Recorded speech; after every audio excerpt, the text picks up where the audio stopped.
Hello, karibu kwenye channel yetu. Tafadhali bonyeza neno subscribe, alafu bonyeza alama ya kengele ili uwe mwanafamilia katika channel yetu. Na moja kati ya taarifa ambayo inagonga vichwa vya habari vingi nchini Afrika Kusini ni kuhusiana na jina la Jean Charles Ahoua, mmoja kati ya wachezaji bora sana ndani ya klabu ya Simba, lakini pia katika ligi kuu soka Tanzania bara. Amekuwa akihitajika na klabu ya Kaizer Chiefs na tulimshuhudia kocha Nazri Nabi ambaye kwa sasa ni mwalimu mkuu wa kikosi hicho akija kutazama mchezo kati ya wekundu wa Msimbazi Simba mbele ya Singida Black Stars ambao ulimalizika kwa sare 1-1.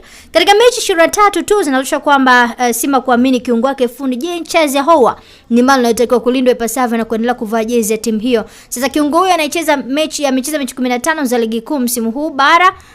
Huku 8 za kombe la shirikisho Afrika amefunga mabao 8 kwenye mashindano hayo ya ndani. Sasa taarifa ambazo zinatembea katika mitandao ni kuhusiana na mchezaji huyo, na ikionekana dhahiri shahiri kwamba Kaizer Chiefs wameridhishwa na huduma ya mchezaji huyo, wakihitaji kuweza kuipata saini yake na kuhakikisha kwamba wanamsajili ndani ya timu hiyo. Inawezekana akawa moja kati ya wachezaji bora sana, lakini pia akawa mmoja kati ya wachezaji ambao vilabu vingine vinamuona na wakamhitaji kwa gharama kubwa ambayo itakuwa sehemu ya yeye kuhakikisha kwamba anasafiri. Sasa taarifa za kuaminika ni kwamba Simba haitamwacha kiungo mshambuliaji ama kiungo wao na kujiunga na Kaizer Chiefs na umri wa miaka 23. Davis anamhitaji Jean Charles Ahoua katika kutengeneza project yake kuelekea msimu ujao, na ameuambia uongozi wa Simba kutokumuuza mchezaji huyo. Lakini Kaizer Chiefs wenyewe wanavutiwa sana na Jean Charles Ahoua ambaye amekuwa na msimu bora sana na